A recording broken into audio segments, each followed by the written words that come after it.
Hey y'all, in today's video we are going to be bleaching this wig from the color black to ginger. Let's get into it. First, you're going to start off by needing a clear container. You can find it at any local dollar store. And then we're going to go in with our BW2 bleaching powder. I first started off with 6 scoops, but then I added additionally 4 more scoops because I wanted to make sure that it covered the full wig.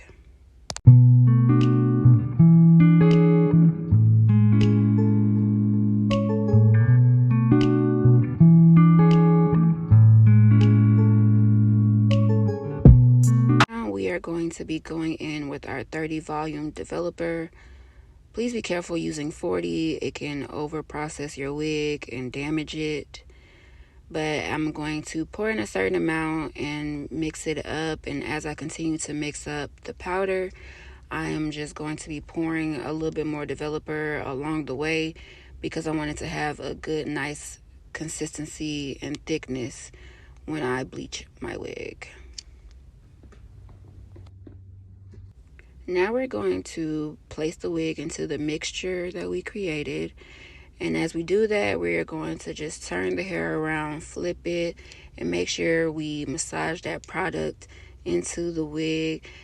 Make sure that you do not leave any spots because it's going to make your wig have patches, and that's what we do not want.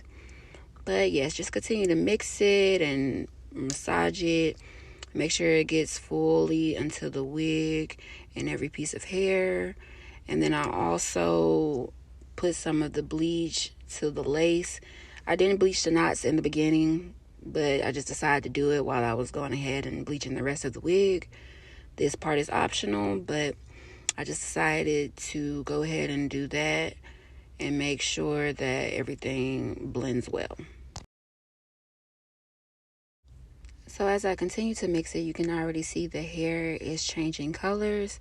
So after I get a good more rub in, I'm going to go ahead and put foil on top of it. And then I'm going to let it sit for about 15 minutes and then come back and check on it.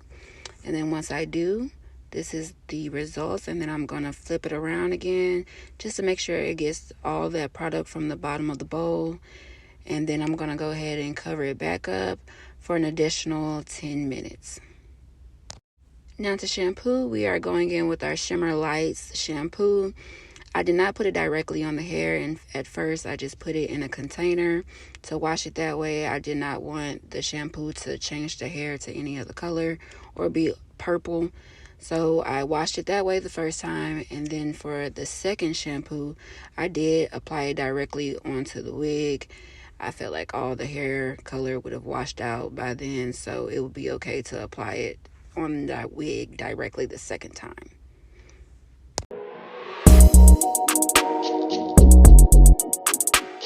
For conditioner, we're going to be using silicone mix. I love this product. It does a great job reviving the hair and bringing moisture back into it, because after you color hair, it does damage it.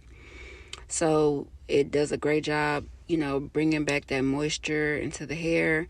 And after I was done massaging it, I did put it in hot water just to make sure it helps with that moisture. But this is the end result, and the color came out so cute. To be real, I was trying to go for blonde, but this is cute too though. But guys, I hope you liked the video. Make sure you like, comment, and subscribe. Make sure you hit the notification bell. I cannot wait to see you guys in future videos. Bye.